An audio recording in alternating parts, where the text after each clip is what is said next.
Mr. President, distinguished speakers on either side, friends, ladies and gentlemen. Let me first warmly congratulate the Oxford Union for completing the bicentenary of its vibrant debating tradition of free speech, which began in 1823. It's a great and enviable track record of which all of us are very proud. Salute and kudos to all of you. In today's debate, I rise to speak on behalf of the opposition. I am deeply convinced that Modi's India is on the right path, inverted commas, only so far as the interests of the Adanis, Ambanis are concerned,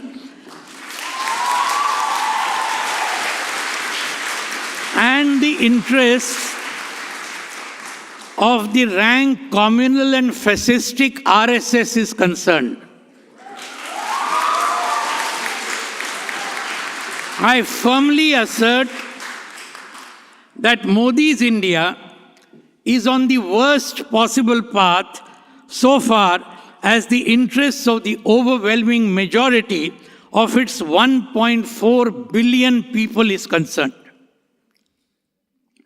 Modi's path is in fact the path of destruction of all the noble values of democracy, secularism, sovereignty, federalism, and socio-economic justice that are ingrained in India's constitution.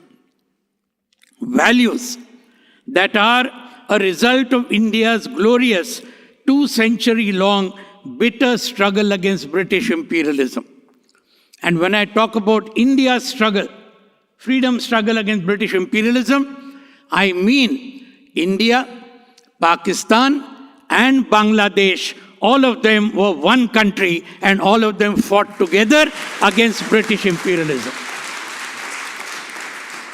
This freedom struggle led to millions of martyrs, from the first war of Indian independence in 1857 to the Jallianwala Bagh massacre in 1919, to the Great Bengal famine in 1943, to the horrifying communal partition of India in 1947, to name only a few. I'm mentioning all this.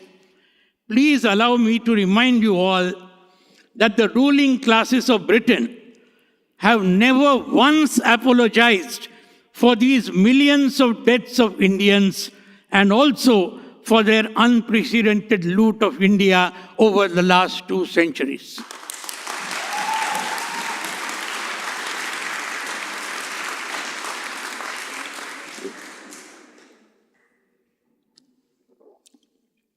Let us briefly see the results of the 9-year-long Modi rule under the following 3 major heads. Number 1, danger to the economy. Number 2, danger to democracy. Number 3, danger to secularism and national unity. Regarding the economy, what have the Modi regime's economic policies in the last 9 years led to? First, the disastrous demonetization drive in November 2016 sucked out about 86% of the cash in the country in just a few hours. This destroyed the economy, particularly given the further shock of the goods and services tax reforms in 2017. As the official narratives of blocking, terror financing, and unearthing black money proved to be bankrupt, the government shifted the goalpost. And it said that we have done this demonetization only for the cashless economy. But there also you see, data show that cash is back again as seen in the cash to GDP ratio. So you achieved nothing. Nothing. 100 people died and thousands and thousands and lakhs of people were thrown out of jobs as a result of this demonetization. Lot of material is there on this. 4 years later, the sudden countrywide COVID lockdown in March 2020, with just a 4-hour notice, the bankrupt COVID vaccine policy and the terrible state of the public health system led to the unprecedented misery of millions. All of you have seen the bodies floating in the river Ganga, thousands of them. I think all of us have seen this in 2020-21. And while the Modi government officially estimated COVID deaths in India through the end of 2021 as just 481,000, the World Health Organization of the United Nations estimated that number of deaths as 10 times higher in India.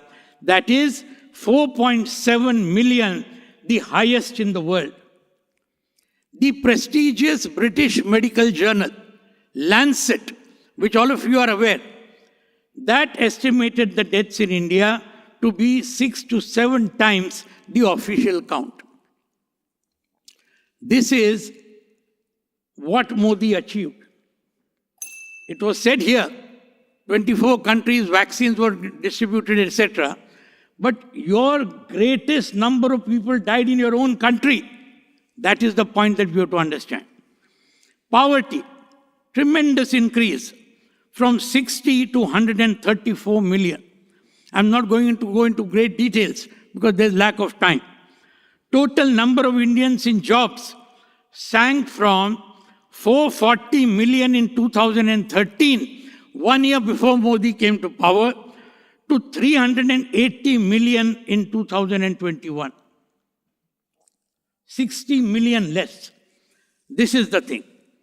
Women in the workforce had fallen from 36% in 2013 to 18% in 2019, even before the pandemic lockdowns.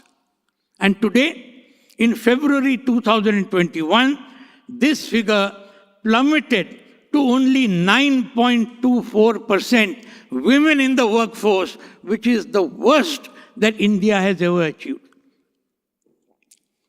The 2022 Global Hunger Index ranked India at 107 out of 121 countries in the world.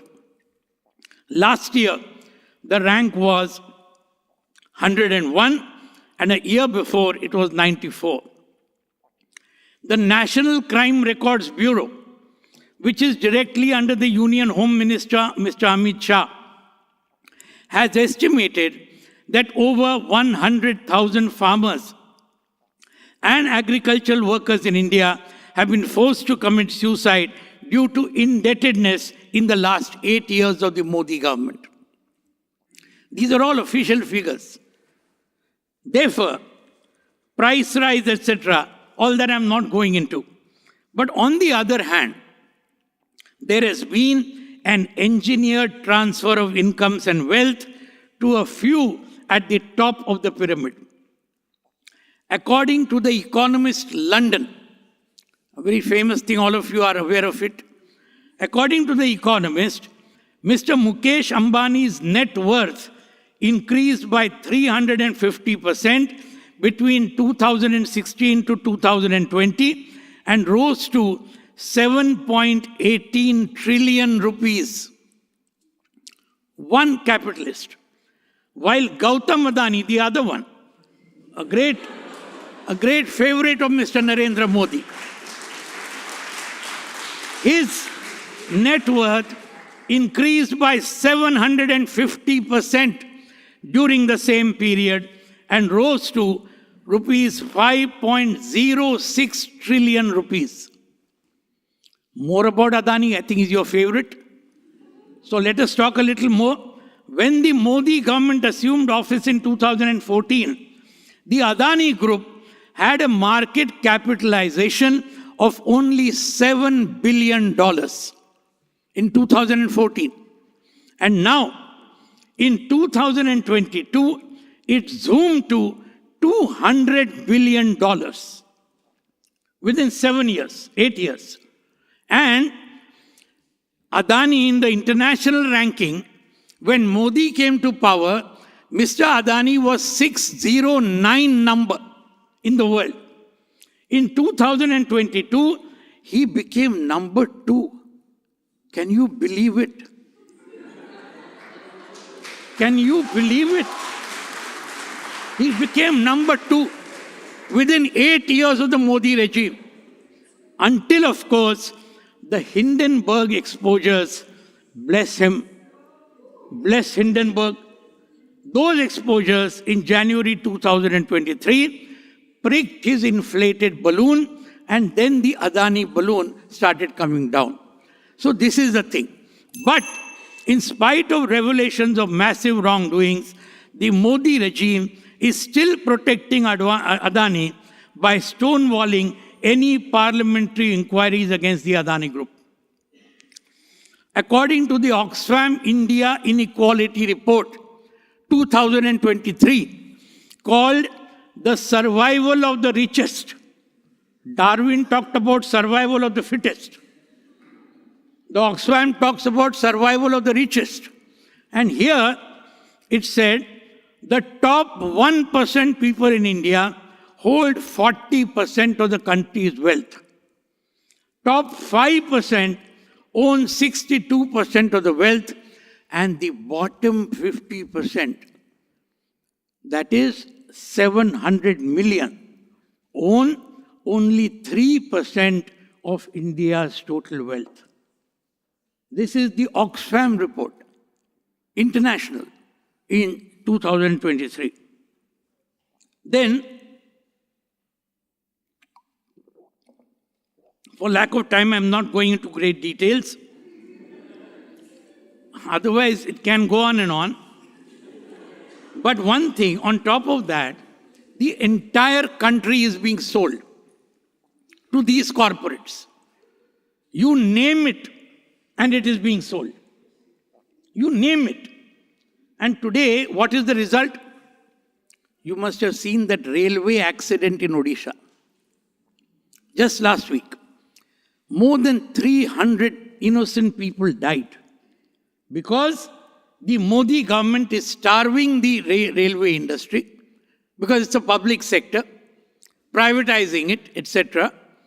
He's starting Vande Bharat trains every day on those same hazardous tracks on which railway accidents are happening day after day. So this is one situation that is there. And here we have a situation. I'm not going to go into more details. The second thing, danger to democracy. Two more issues are remaining. Danger to democracy. One of the main architects of the Constitution of India, Dr. B.R. Ambedkar, had written this just before independence came. He said, if Hindu Raj does become a fact, it will no doubt be the greatest calamity for this country. It is a menace to liberty, equality, and fraternity. On that account, it is incompatible with democracy. Hindu Raj must be prevented at any cost. This is the architect of the Indian Constitution, Dr. B.R. Ambedkar, writing. And the attacks on democracy by the BJP RSS government in India are legendary. Draconian use of the Sedition Act, National Security Act, Unlawful Activities Prevention Act of the CBI, ED, income tax, other central agencies, etc. Hundreds of innocent human rights activists, intellectuals, students, and journalists have been thrown into jail for years without charge sheets being filed against them. This is the reality in India today. And the removal of opposition state governments in Maharashtra, Madhya Pradesh, Karnataka, Goa, and some northeastern states through a combination of corrupt money power and ED CBI threats is another characteristic of the BJP RSS murder of democracy. All constitutional bodies, here mention was made of the judiciary, Parliament, judiciary, election commission are being subverted. The VDEM Institute has called India an electoral autocracy. Freedom House has described India as now only partly free. And International Idea has said that India scores at the level of 1975 when a formal emergency was in place. Reporters Without Borders, an independent body, has placed India at number 160 out of 180 countries in the World Press Freedom Index. That is democracy for us, which we should understand. Last point, danger to secularism and national unity. The grave danger of the Modi regime to secularism and national unity is seen from the regular attacks and lynching of the Muslim and Christian religious minorities. This is hardly surprising, given Modi's key role in the 2002 horrendous Gujarat communal carnage, where he was the chief minister, that killed nearly 2,000 Muslims, raped hundreds of women, and slaughtered even children. The BBC documentary on the Gujarat Inferno was banned in India. However, thousands of students in India across university campuses broke the ban and screened that documentary nevertheless in their campuses. Salute to all of them.